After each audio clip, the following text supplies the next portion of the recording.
Diriwayatkan oleh Imam Ahmad bin Hanbal dalam musnadnya bahwa ada seorang laki-laki yang bernama Nuaiman. Ini Nuaiman, di kehidupan Rasul sallallahu alaihi wasallam ada orang yang seperti itu gitu.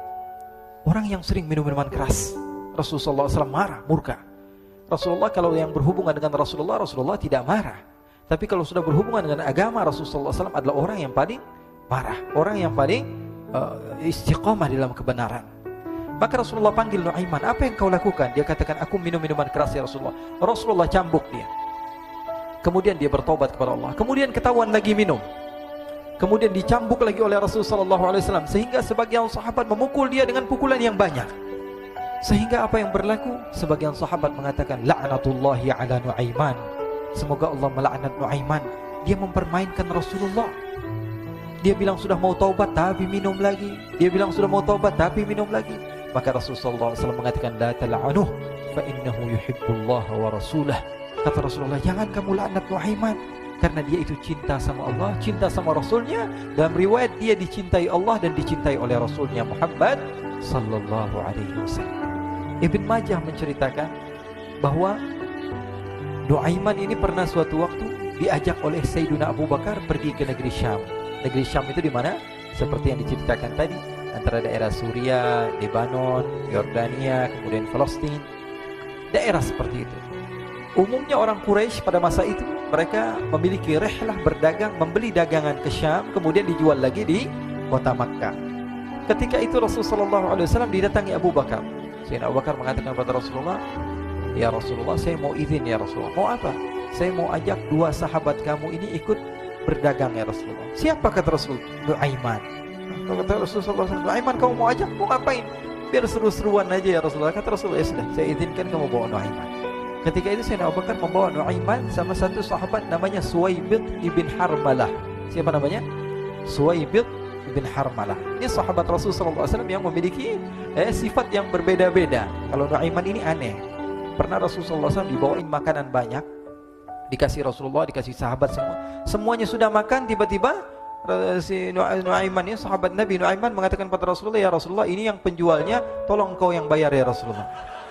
Makanan udah habis. Makanan udah habis. Rasulullah SAW bingung, saya yang bayar. Akhirnya Rasulullah katakan kepada sahabat, ayo keluarkan uang, kita patungan, kita bayar. Rasulullah aja dimainin, apalagi kita orang. Sallu ala Nabi Muhammad.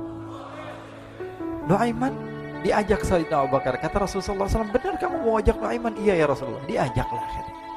Diceritakan dalam riwayat Ibn Majah, diceritakan juga dalam Siyar A'lam Nubala, diceritakan juga dalam Musnadnya Imam Ahmad bin Hanbal, dalam riwayat Imam Ahmad bin Hanbal. Maka diceritakan Nuaiman diajak oleh Sayyidina Abu Bakar. Sesampainya di negeri Syam, semua dibagi tugas. Fulan bin Fulan kerjaannya ini, Fulan bin Fulan kerjaannya ini, semua memiliki kerjaan. Nuaiman tanya, wahai Abu Bakar, kerjaannya saya apa wahai Abu Bakar? Kata Sayyidina Abu Bakar, kamu mau ngapain terserah kamu wahai Nuaiman. Yang penting kamu ikut saya kan. Kemudian satu di antara mereka namanya Suwaibid ibn Harmalah. Ditanya oleh Sayyidina Abu Bakar, wahai Suwaibid, kamu mau kerjaan apa?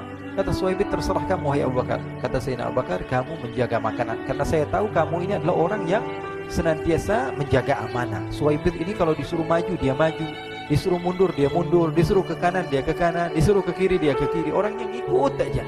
Kalau Nuaiman beda, disuruh maju dia ke belakang, kasih sen kanan ke kiri belok. Nuaiman itu orang yang berbeda.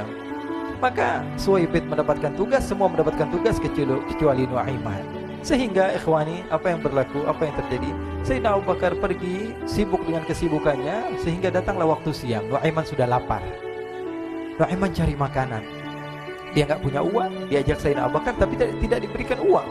Sehingga dia cari-cari makanan. Dia tahu Suwaibid yang jaga makanan. Dikatakan, wahai Suwaibid, saya mau makan, berikan kepada saya satu roti saja. Yang terpenting apa? Saya makan sekarang, saya sudah lapar.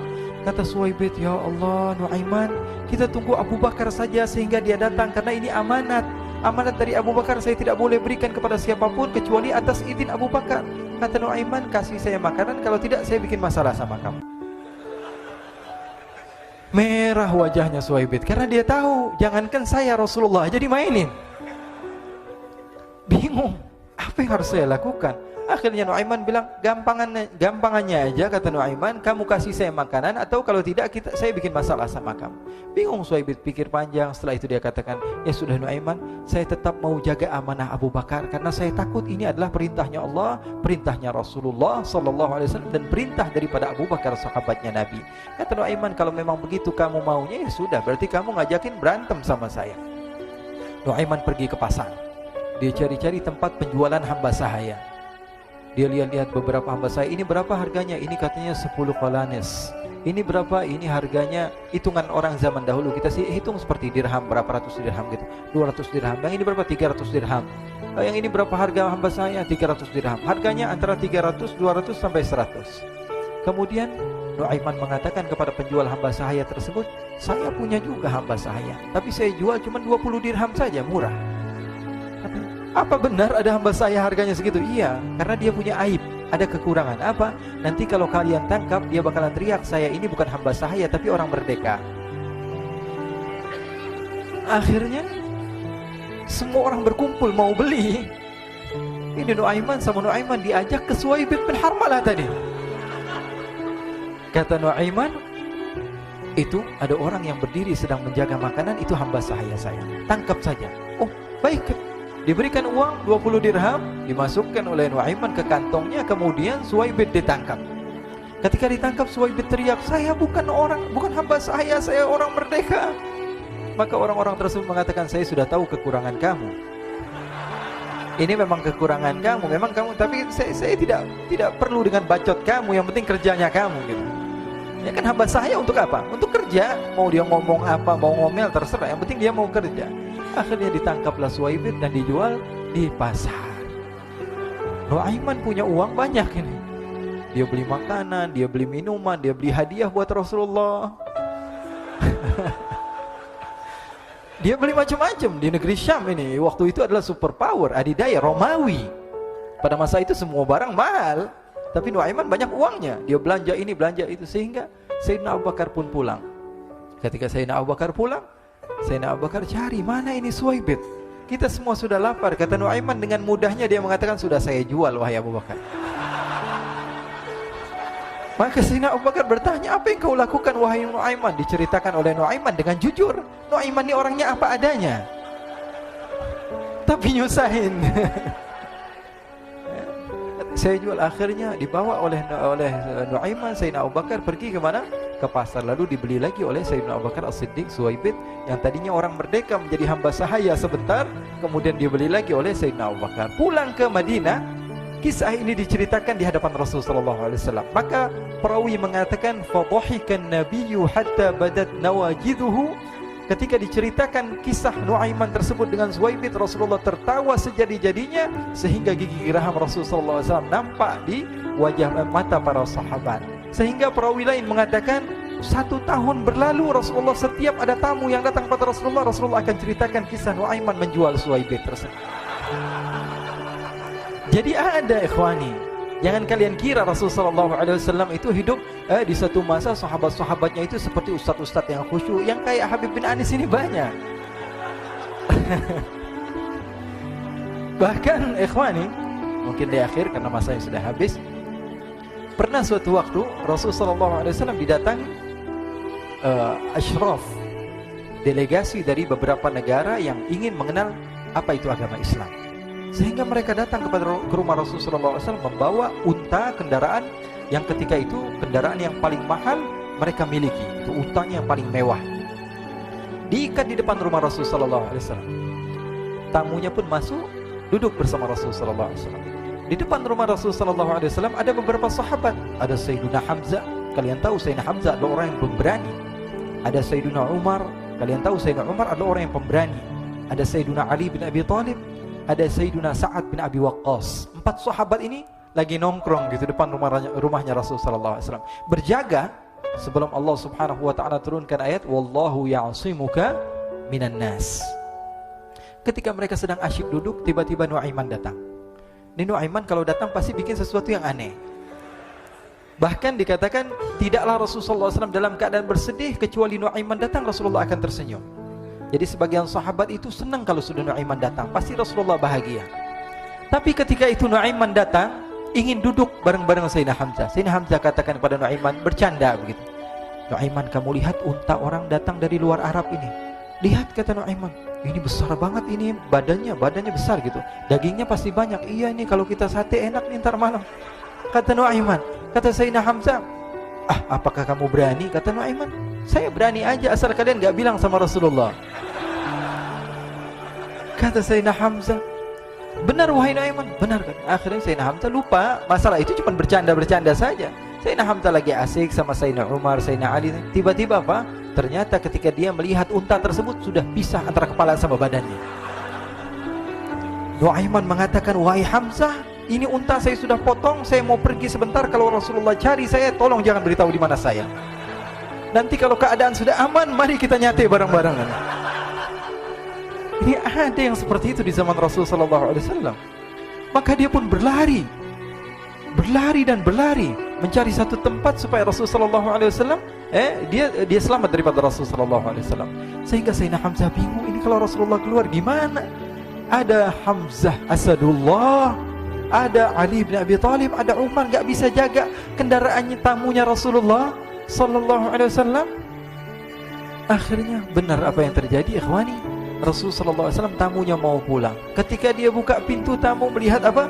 Untanya sudah begitu. Mereka teriak, wa naqatah, unta kami wahai Muhammad. Baru mau kenal Islam, unta kami, kendaraan kami sudah dibuang. Rasulullah SAW lihat Sayyidina Hamzah, lihat Sayyidina Ali. Mereka gak bisa ngomong, mereka hanya bilang apa? Nuaiman ya Rasulullah. Rasulullah perintahkan Sayyidina Umar, wahai Umar, sekarang kamu ambil uang, kemudian kamu gantikan, kemudian kamu berikan 2 kali lipat daripada harta unta ini, sehingga apa? Agama Islam tidak didengar dengan sesuatu yang tidak baik di luar sana. Akhirnya diberikan harta, diberikan unta yang baru dan diberikan harta yang lebih untuk orang tersebut, sehingga orang tersebut tidak menjelek-jelekan agama Islam. Kata Rasulullah SAW, dan sekarang waktunya kita balas dendam sama Nuaiman. Nuaiman ternyata berlari tempat yang jauh sampai hampir keluar dari kota Madinah. Dia dapatkan seorang sahabat Nabi yang hadir juga dalam peperangan Badar, namanya Al-Miqdad bin Al-Aswad. Siapa namanya? Al-Miqdad bin Al-Aswad ketika itu sedang menggali sumur. Ketika sedang menggali sumur, Nuaiman datang. Nuaiman katakan kepada Miqdad, wahai Miqdad, wahai sahabat Rasul, kamu orang yang hadir dalam peperangan Badar, kamu adalah orang yang hebat. Dipuji-puji sama Nuaiman. Ada maunya ini. Akhirnya dia bilang, wahai Miqdad, tolong saya. Kenapa wahai Nuaiman? Kamu ini kekasihnya Rasulullah, orang yang disayang sama Rasulullah. Kenapa? Saya ini sedang dikejar-kejar orang jahat. Tolong selamatkan saya. Saya pengen masuk ke dalam sumur, boleh atau tidak? Kata Miqdad, siapa yang mengejar kamu? Pokoknya saya dikejar sama orang-orang. Kamu mau atau tidak selamatkan saya? Ya sudah, selagi kamu itu adalah sahabat Nabi, silahkan kamu masuk. Masuk akhirnya Nuaiman ke dalam sumur tersebut. Lalu Nuaiman mengatakan, wahai Miqdad, dia keluar lagi. Nanti kalau ada yang cari saya, tolong jangan beritahu saya di dalam sumur ya. Kata Miqdad, baiklah. Kata Nuaiman, siapapun yang bertanya tentang saya, kamu tidak akan kasih tahu. Iya, kata. Walaupun Rasulullah yang tanya saya. Katanya, enggak mungkin Rasulullah datang ke tempat sejauh ini. Iya, walaupun Rasulullah. Akhirnya masuk Nuaiman. Setelah beberapa menit Rasulullah dan rombongan benar datang. Miqdad bingung ini. Ini kenapa Rasulullah datang ke RW kami ini? Ada apa yang Rasulullah sampai sejauh ini? Ditanya, ya Rasulullah, ada apa ya Rasulullah? Kata Rasulullah, saya cari Nuaiman. Di mana Nuaiman? Innalillah, kata Miqdad. Enggak dijawab ini Rasulullah. Kalau dijawab saya ingkar janji. Akhirnya apa dia katakan? Wahai Rasulullah, mata saya tidak memandang kepada Nuaiman, tapi tangannya nunjuk ke dalam sumur. Sahabat. Apa dia bilang? Mata saya tidak melihat kepada Nuaiman, tapi tangannya nunjuk ke sumur. Akhirnya dibuka sama Rasulullah, Nuaiman muncul. Kata Rasulullah, Nuaiman, kamu bikin malu saya, wahai Nuaiman. Ya Rasulullah, yang bersalah bukan saya, tapi orang yang mencari saya bersama kamu, ya Rasulullah. Akhirnya Rasulullah nengok, siapa? Ternyata Nuaiman sudah lari kabur. Sallu ala Nabi Muhammad. Kisah-kisah seperti ini sebenarnya banyak sekali, ya. Ini menunjukkan kepada kita bahwa kehidupan Rasulullah itu begitu indah. Rasulullah SAW, kalau kamu mau menjadi orang yang baik, contoh Rasulullah. Mau menjadi bapak yang baik, contoh Rasulullah. Mau menjadi pemimpin peperangan yang baik, Rasulullah. Mau menjadi murid yang terbaik, contoh Rasulullah. Bagaimana akhlak Rasulullah. Mau menjadi suami yang baik, contoh Rasulullah. Dalam segala hal, apapun itu Rasulullah SAW adalah makhluk yang paling terbaik.